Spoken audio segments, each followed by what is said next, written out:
Bayangkan ini, sebuah kedai kopi kecil di pinggir kanal kota Amsterdam 400 tahun yang lalu. Di dalamnya, orang-orang tidak sedang membicarakan kopi, mereka sedang menjual kertas.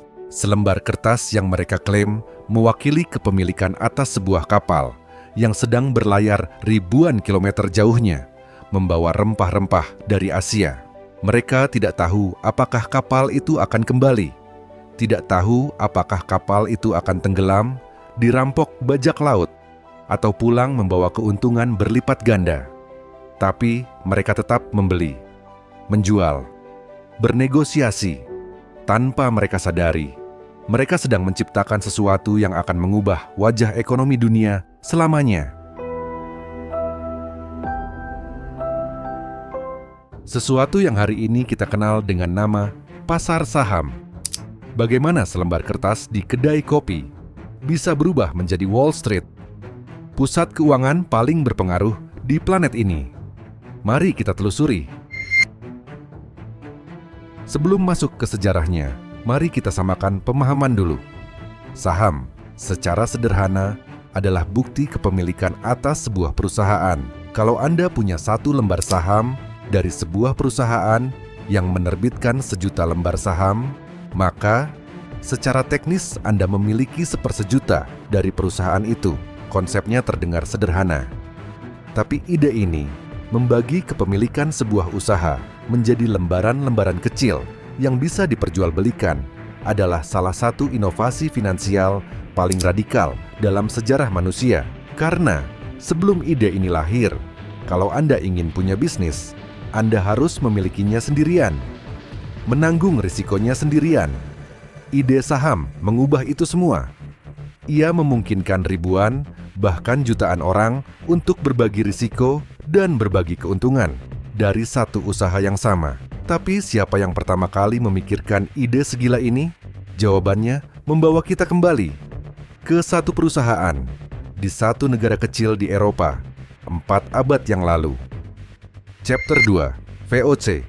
Sekelompok pedagang mendirikan sebuah perusahaan bernama Verenigde Oostindische Compagnie, atau yang kita kenal sebagai VOCE, Perusahaan Hindia Timur Belanda. Perusahaan yang sama, yang nantinya akan menjajah Nusantara selama hampir 2 abad. Tapi sebelum bicara soal kolonialismenya, mari kita bicara soal inovasi finansialnya. Karena inilah yang mengubah dunia. Berdagang rempah-rempah ke Asia butuh modal yang sangat besar. Kapal harus dibangun, awak kapal harus dibayar, dan risikonya luar biasa tinggi. Kapal bisa karam, bisa dirompak, bisa hilang tanpa jejak. Tidak ada satupun pedagang yang cukup kaya atau cukup berani untuk menanggung semua risiko ini sendirian. Maka VOCE melakukan sesuatu yang belum pernah dilakukan siapapun sebelumnya secara terstruktur. Mereka membagi kepemilikan perusahaan menjadi ribuan lembar saham dan menjualnya kepada publik. Siapa saja bisa membeli, bangsawan, pedagang, bahkan warga biasa dengan tabungan seadanya. Setiap orang yang membeli menanggung risiko yang jauh lebih kecil, karena risiko itu kini dibagi ke ribuan pemegang saham lainnya. Dan kalau perusahaan untung, mereka semua ikut menikmati keuntungannya sesuai proporsi kepemilikan. Inilah kelahiran saham dalam bentuk modern. Dan VOCE menjadi perusahaan publik pertama di dunia yang sahamnya diperdagangkan secara terbuka. Tapi kalau ada saham, harus ada tempat untuk memperjualbelikannya, bukan? Dan tempat itu awalnya bukan gedung megah dengan layar elektronik. Tempat itu adalah sebuah kedai kopi. Chapter 3, Kedai Kopi, Bursa Pertama Dunia. Setelah VOC menerbitkan sahamnya, orang-orang butuh tempat untuk bertemu, bernegosiasi harga, dan menyelesaikan transaksi. Amsterdam Stock Exchange, yang didirikan tahun 1602, sering disebut sebagai bursa saham modern pertama di dunia. Tapi jauh sebelum ada gedung bursa formal seperti yang kita bayangkan hari ini, transaksi-transaksi ini sering terjadi di tempat yang jauh lebih santai.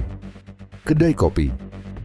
Kedai kopi di Amsterdam menjadi tempat berkumpulnya para pedagang, spekulan, dan investor. Sambil menyeruput kopi, mereka bertukar informasi, menyebarkan rumor, dan yang paling penting, bernegosiasi harga saham. Fenomena ini kemudian menyeberang ke Inggris. Di London, kedai kopi bernama Jonathan's Coffee House di kawasan Exchange Alley menjadi cikal bakal dari apa yang kelak menjadi London Stock Exchange. Menarik, bukan? Institusi keuangan paling berpengaruh di dunia lahir bukan dari ruang rapat mewah, tapi dari meja kayu sederhana, di antara aroma kopi dan asap tembakau. Tapi cerita kita belum selesai, karena di seberang lautan Atlantik, sebuah babak baru sedang menunggu untuk dimulai. Chapter 4, Pohon Buttonwood dan lahirnya Wall Street pindah ke Amerika, New York, tahun 1792. Di sebuah jalan kecil bernama Wall Street, nama yang diambil dari tembok pertahanan yang dulu dibangun di sana oleh pemukim Belanda. Sekelompok pialang bertemu di bawah sebatang pohon Buttonwood. Mereka menandatangani sebuah perjanjian sederhana yang kini dikenal sebagai Buttonwood Agreement. Isinya sederhana. Mereka sepakat untuk hanya bertransaksi saham di antara sesama mereka dengan komisi yang telah disepakati dan tidak melalui pihak luar yang tidak diatur.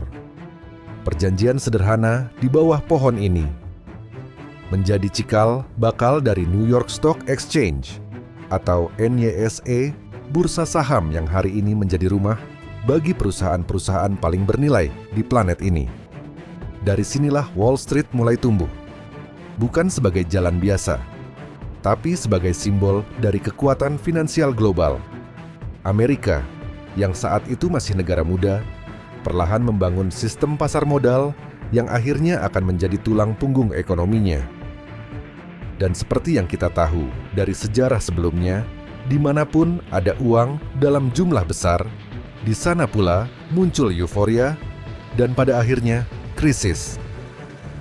Chapter 5, Gelembung, Krisis, dan Pelajaran Berdarah. Pasar saham tidak pernah bergerak dalam satu arah. Ia naik penuh euforia dan jatuh penuh kepanikan. Salah satu contoh paling awal adalah tulip mania di Belanda, tahun 1630-an. Meski bukan tentang saham perusahaan, ini menjadi bukti pertama bagaimana spekulasi bisa membuat harga aset melonjak jauh dari nilai wajarnya sebelum akhirnya runtuh dalam hitungan hari. Lalu ada crash Wall Street 1929, salah satu keruntuhan pasar saham paling dahsyat dalam sejarah yang menyeret dunia ke dalam depresi besar, krisis ekonomi terparah abad ke-20. Setiap krisis ini punya pola yang mirip. Harga naik karena euforia dan spekulasi berlebihan, jauh melebihi nilai fundamental perusahaan sebenarnya. Sampai akhirnya gelembung itu pecah dan harga jatuh dalam kepanikan massal. Dari krisis-krisis inilah, regulasi pasar modal modern lahir. Otoritas seperti SEC di Amerika Serikat dibentuk untuk mengawasi transaksi, mencegah manipulasi, dan melindungi investor kecil. Pola yang sama sebenarnya juga bergema di Indonesia. Bursa Efek Indonesia yang kita kenal hari ini punya akarnya sendiri sejak zaman kolonial Belanda, dibuka pertama kali di Batavia tahun 1912, sempat tutup karena perang, dan baru benar-benar hidup kembali di era modern. Sejarah pasar saham dari Amsterdam sampai Jakarta selalu mengikuti irama yang sama. Euforia, gelembung, keruntuhan, dan kebangkitan. Chapter 6, Dari Lantai Bursa ke Layar Smartphone. Selama ratusan tahun, transaksi saham dilakukan dengan cara yang sangat manual. Pialang berteriak-teriak di lantai bursa, mencatat transaksi dengan tangan, mengangkat papan harga secara fisik. Tapi dalam beberapa dekade terakhir, semuanya berubah total. Perdagangan elektronik menggantikan lantai bursa fisik. Algoritma dan high frequency trading kini mengeksekusi ribuan transaksi dalam hitungan milidetik, jauh lebih cepat dari kemampuan manusia manapun. Dan yang paling revolusioner untuk kita di Indonesia, aplikasi investasi di smartphone kini memungkinkan siapa saja dengan modal mulai dari puluhan ribu rupiah untuk membeli saham perusahaan besar dunia hanya dengan beberapa kali sentuhan jari. Apa yang dulu hanya bisa diakses segelintir bangsawan di kedai kopi Amsterdam, hari ini bisa diakses oleh siapa saja, di mana saja, kapan saja. Itulah perjalanan panjang pasar saham dari selembar kertas kepemilikan kapal dagang menjadi ekosistem finansial paling kompleks yang pernah diciptakan manusia. Ending refleksi. Mari kita rangkum perjalanan ini.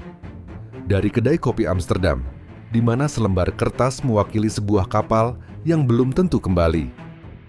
Dari pohon buttonwood di Wall Street, tempat lahirnya bursa saham terbesar di dunia. Dari gelembung yang pecah, krisis yang menghancurkan, dan regulasi yang lahir dari puing-puingnya. Sampai hari ini, ketika pasar saham ada di genggaman tangan kita, lewat layar smartphone, satu hal yang tidak pernah berubah, pasar saham selalu digerakkan oleh dua kekuatan yang sama, keserakahan dan ketakutan. 400 tahun yang lalu, di kedai kopi Amsterdam, atau hari ini, di aplikasi investasi Anda. Pertanyaannya bukan lagi, apakah saya harus berinvestasi di saham? Tapi, apakah saya sudah cukup memahami permainan yang ternyata sudah dimainkan manusia selama 4 abad ini?